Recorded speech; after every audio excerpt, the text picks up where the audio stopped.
Meet Ali Bennett, a friend of mine, a young Muslim born and raised in Sydney, Australia, who has lived quite a successful life. However, it was only recently that his life took a dramatic turn. This is Ali's story. Where are you at now with your life? What's happened to you? And at this point in my life, wallah, I've been gifted, alhamdulillah, by Allah, with cancer throughout my body, and I've changed my whole life to sort of helping people.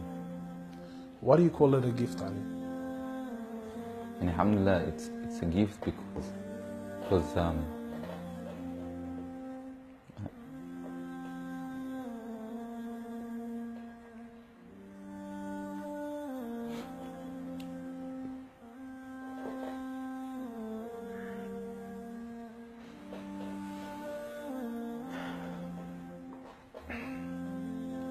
and it's a gift because Allah's given me a chance to change.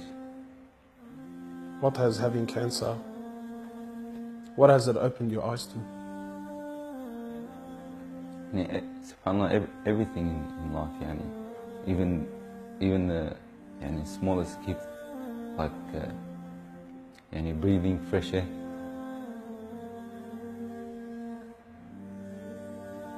Do you feel like you used to take that for granted before?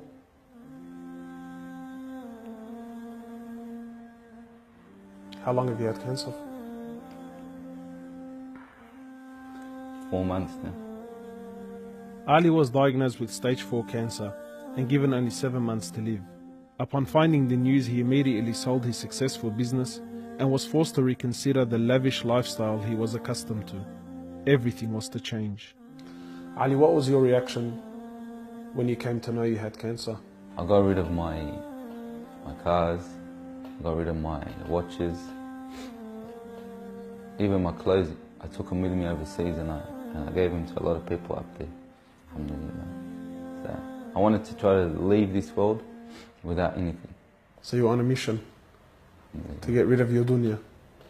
It wasn't until Ali invited us into his room that we truly understood the luxurious lifestyle that he was living and the extent of the sacrifice that he was making.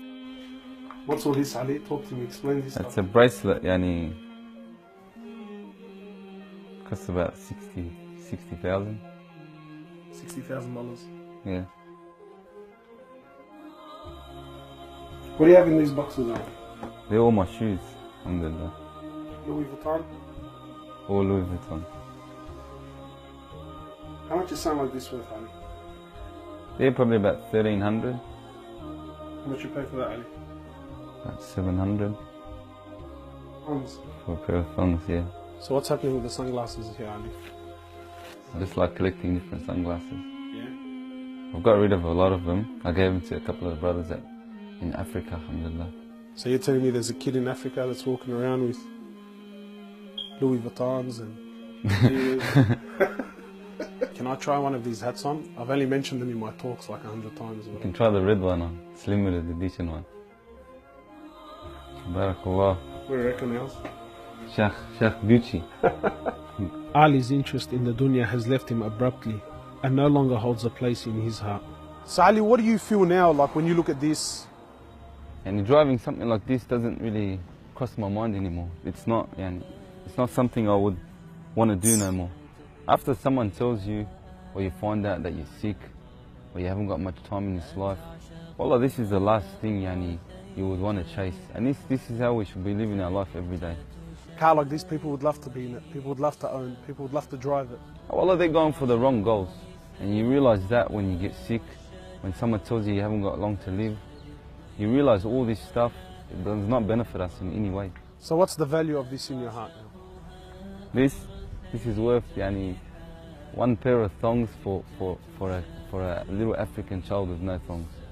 Wallahi, it's worth more than me to see him smile with a pair of thongs than own one of these. Wallah al-Azim. Ali has since dedicated the remainder of his life and wealth to helping those who are far less fortunate than him. After an emotional journey to Africa, Ali has established a charity titled Muslims Around the World Project. The organization wasted no time in the construction of a masjid and a school in Africa to serve as an ongoing charity for him when he finally has to depart this world. Well, it all started from when I went to the cemetery when a brother that has cancer passed away. And I was at the cemetery and I was just thinking to myself, you know, after you go, there's nothing. There's no one there for you. No mother, no father, no brother.